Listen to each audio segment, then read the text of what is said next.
um, I've met under the COVID cloud. What a silver lining to the COVID cloud. And you're one of them. I met you in Oh, Ipswich, didn't I? oh, indeed we have. Indeed we have. Yes, and you've been part of my silver lining as well as many other people I've met on Zoom in the last year. Yeah. Yes, you can At hear from my last, ex. you Yeah, complete the Celtic cousins. I, We have Scotland, we have Ireland, and now we have Wales. So it's great to see you, you know. I, indeed. I'm going to remove myself so we can hear your lovely story. Thank you. Okay.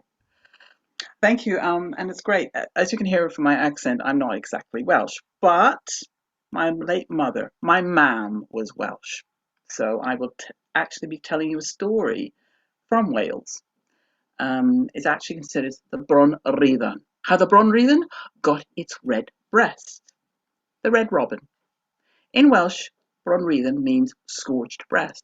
So you might have a little bit of a flavour as to how the robin did get its red breast. The care home had rung up early that morning. They were short staffed, and the young mother, well, being a single parent, she needed the money. When they came on the phone, oh, can you come in? Babs has rung in late, has rung in sick this today. We're desperately short staffed. The doctor's coming to give all the vaccinations. We'll make it up to you. Oh, that young mother. Well, it was one of a few days off, and she'd had a whole day planned to spend it with her little boy. But she needs the money because his father, her ex-partner, had walked out on the two of them many years ago, not leaving them with a penny, just leaving them alone, the two of them together. So any time that young mother could earn some extra money, she would. But it was a dilemma. Who would take care of her little boy? Have to be her mom. Oh, she knew what her little boy would be like, those little black currant eyes and that little chubby face when she'd break the news to him. Because at the best of times, he and his nan did not get on well together. In fact, they were like two peas in a pod. They were too much alike. So when she broke the news to her little boys, oh, those little black currant eyes in that little chubby face, they spat out outrage. They spat out fury. Mom, you promised! You promised to spend the whole day with me? Oh, I don't want to spend it with my nan. Is that boring there? And then an idea came to his mind, and his face lit up. Can I stay home alone? I'll be all right. Just lock the door. I'll be fine. But half an hour later, he found himself sat beside his mam in that little silver battered Ford Fiesta while she was driving this way and that way, curving around those little lanes, all the way down to her mam's village, where she eventually pulled outside her little neat two up, two down little terraced house. In that neat little street of matching two up, two down terraced houses. Well, calamity struck. As soon as she knocked open the door and her mam was there, she realised she'd forgotten her little boy's football. Oh. Above his head, she said to her mother, she mouthed, forgot his football. Oh. But her mother, standing there on the doorstep, a tiny dot of a woman with curly, white curling hair and those little matching black currant eyes that her grandson too had. She looked at him brightly and said, come and spend the day with me, are you? We'll have a grand time, won't we? But all the little boy could do was look up balefully at his grandmother, those little eyes spitting their fury and outrage. When he found out that his mam hadn't packed the football, he turned around and said, Mam, can you go back and get it, please? His mother said, no, I can't. Be late for work. She kissed him on the cheek. You'll be fine here at your nan's. See you later for tea. And she was popping across into her little battered Ford Fiesta, and she was off, gone. Well, little boy came into the hallway, and his nan closed the door behind him. She said, I'm in the kitchen. I'm going to be baking today. Would you like to come and help me? Make a nice cake for your man for tea. No, said the little boy. And with that, he stomped up the hallway, into the kitchen, out through the back door, and up the path towards the garden, leaving his grandmother standing there, shaking her head. Well, once he was in the garden, he flung himself down on the grass, and he put his hand underneath his chin. He picked up a stick, and he began to poke and jab and stab at the earth, and muttering to himself, saying, "Not fair! Get it home! They're boring here!" He jabbed and stabbed and poked at the earth with all his fury. What he didn't know was that in the hedge that lined the back part of the back garden of his nan's home was he was being watched with great interest. For there, perched on a little branch, looking at him through the leaves, was a little bright-eyed, red-breasted Bronrhian, a little red robin, who was watching his movements as he was poking and jabbing and stabbing at the earth, because with each poke and jab he was dislodging all those little grubs and insects that the little robin was interested in. The little boy only became aware of the robin when there was a bright flash of red before his eyes, and he looked up, dropping the stick, as the little bird darted and flitted and dipped in the air, darted and flitted and dipped in the air, and darted and flitted and dipped in the air until it landed on the ground opposite the little boy.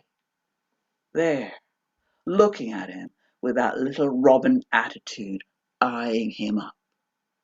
Well, the little boy had an idea as he too eyed up that little bird, because he began to fumble around with his fingers in the grass next to him, and his fingers encountered the smooth surface of a pebble which he dug out of the earth. He carefully raised it to the level of his head, while still eyeing up that little bird. Then he took aim. 1, 2, 3, and he threw it. It missed the little bird, that shot up into the air, and it flitted, darted, and dipped, flitted, darted, and dipped, until it came to land a little further away from the little boy, on the ground, but eyeing him up with that little robin attitude. The little boy was ready. He had a pebble poised at the level of his head. He took aim carefully. 1, 2, 3. When, from behind him, he heard, "Drop that now, young man, and come here this instant." Little boy dropped his pebble. It was his Nan, and he knew by the tone of that voice she meant business. He gulped. He rolled slowly onto his back, and there he saw her, standing there on the garden path. Tiny dot of a woman, those black currant eyes. Oh, he felt them bore right into him. Her hands were on her hips, and she then said, "Come here." He got to his feet very slowly, brushing off the grass and the dirt from his trousers, looking up at her and saying, "What have I done, Nan? What's wrong?"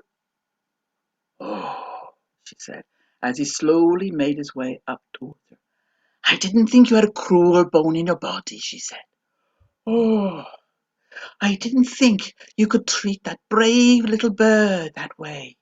Do you know what that brave little bird has done for the likes of you and me and all those poor sinners down in hell?" The little boy looked up at his Nan. His little black currant eyes were wide in that small chubby face. He was quite pale. "No, Nan, what did they do?" "I'll tell you what they do," she said. "Every morning they get up before the sun has cracked its smile across the sky. They leave their nest and they swoop down over the meadows, scooping up the morning dew in their beaks.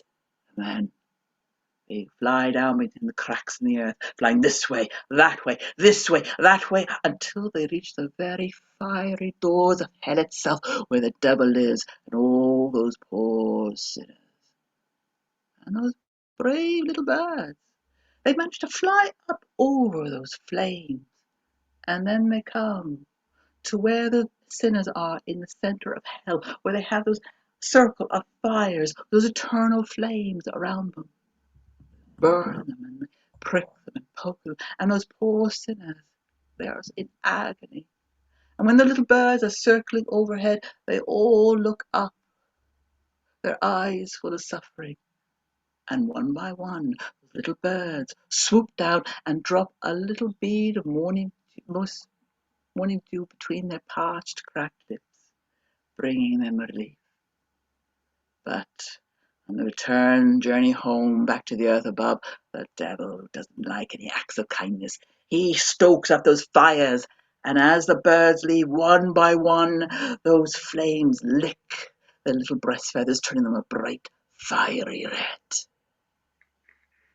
That is what those brave little birds do for the likes of you and me and all those poor sinners.